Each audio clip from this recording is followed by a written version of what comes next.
Alright, hello class. Today I want to talk about how to convert between fractions, decimals, and percents. And I want to do that using a table, which is what you see on the screen right now, which will be very similar to some problems that we do on future tests, on our Unit 1 test, and on future homework assignments and other things like that. So I really want you to be familiar with problems that look like this.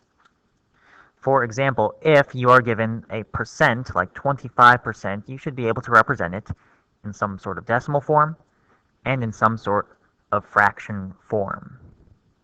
Now, for those of you who haven't had any experience converting percents into decimals, it's really pretty easy. I want to show that using 25% as an example. First of all, we can think of this as 25.0%, if that helps some of you. And really, our trick here is just going to be move the decimal place 2 bunny hops to the left, and then this will become 0.25. Similarly, if we have something like 0.18, if we have a decimal, all we need to do is move that decimal place 2 bunny hops to the other direction, to the right. And then we'll get, as our answer, 0.18 becomes 18%. So now let's think about this, 25%. If we have a decimal place here and we do 2 bunny hops to the left, that would be like putting a decimal point right before the 2.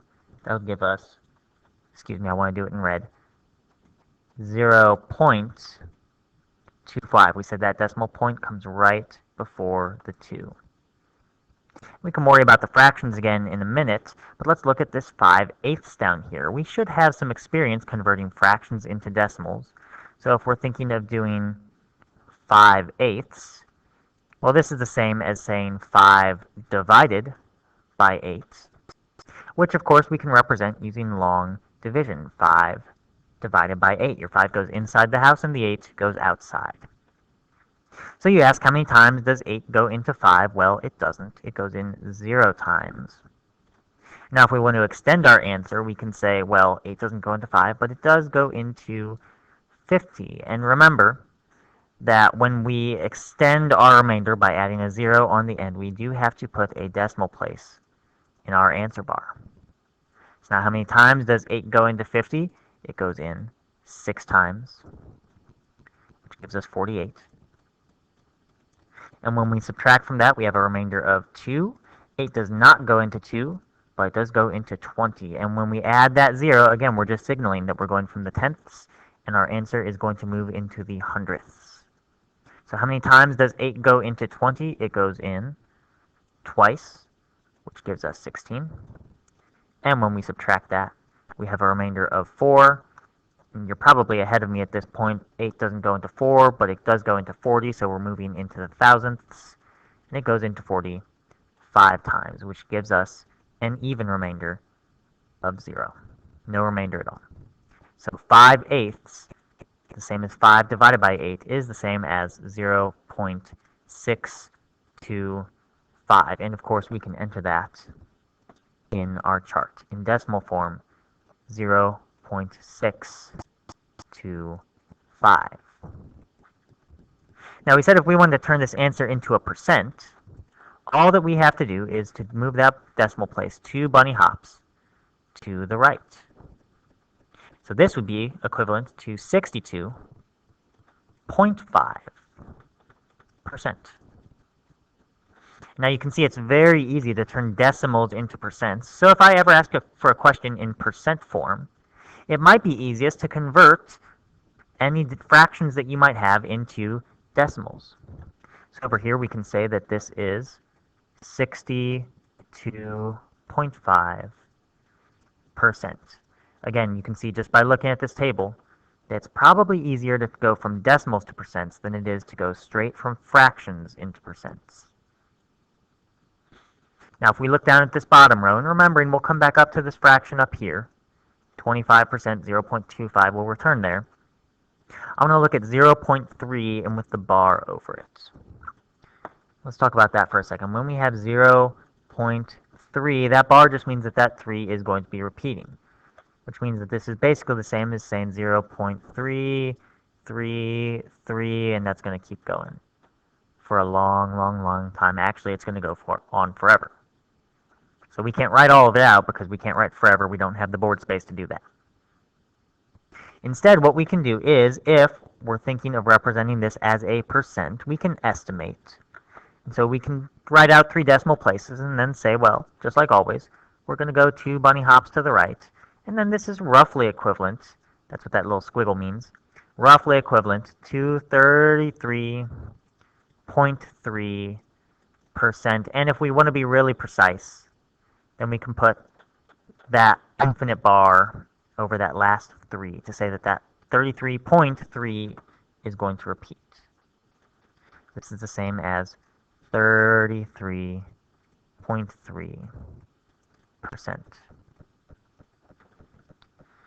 Now, I said we would come back to these fractions.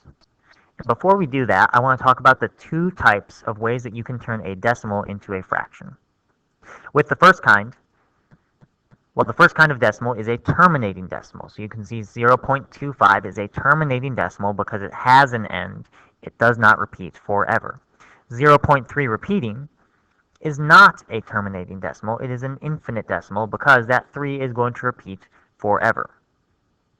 If you have a if you do have a, no, I said it correctly, non-terminating decimals, such as 0.3 repeating, then it's going to be best just to memorize those because it's very, very tricky, at least with what you know right now, to turn those sorts of decimals into fractions. So 0.3 repeating, you might be familiar with it at this point, is the fraction 1/3. That's a really good one to memorize. But fractions decimals like 0.25 can be turned into fractions very easily. And we'll show you how to do that right now. We said we have the decimal 0.25, and we want to turn it into a fraction. Well, we only need a little bit of background knowledge in order to do that. And really, the biggest piece of background knowledge is our place values. So when I talk about place values, this is the ones column. This is the tenths. This is the, you might know, the 100ths. Not the hundreds, not the tens, but the tenths and the hundredths. So if we look at this 0.25, this is the same as saying 25 hundredths, which of course we can represent as 25 over 100. And now, if we want to simplify this, to turn this into the simplest possible fraction, we can recognize that both of these numbers, 25 and 100, both divide by 5. And so when we work out the simplification, 25 divided by 5 is just going to give us 5, and on the bottom, 100 divided by 5 is 20. If you didn't know that, you could, of course, do the process of long division and do 100 divided by 5. Does it go into 1? No. Does it go into 10? Twice. Do your subtraction. Your 0 is going to drop down. And if you just have a 0 at the end, you just fill in whatever is left with zeros. So you would get 20 as your answer. 5 over 20. You might ask yourself, are we done? Well, no, not yet, because this still simplifies as well. Both top and bottom do divide by 5 again. And then 5 divided by 5, you should know that one, is 1. 20 divided by 5, you can ask how many times does 5 go into 20, or you could do long division, although I don't think it's necessary. And you would get 4. And this is the most reduced form of this fraction. So, to recap, we turn 25 hundredths, a decimal, into a fraction just by recognizing that the furthest right column was the hundredths place. And there were 25 of them, so there were 25 hundredths, and then we just simplified from there. So moving back to our table, our final answer is going to be the fraction 1/4. Hopefully now, if you see a table like this, you should be equipped to turn anything into anything else. You should be able to turn a fraction into a percent, or a percent into a decimal, or vice versa, any direction that you choose. So no matter what answer, no matter what form you see the question in, or what form the question would like to be answered in, Hopefully, from now on, you should be equipped to answer all types of them.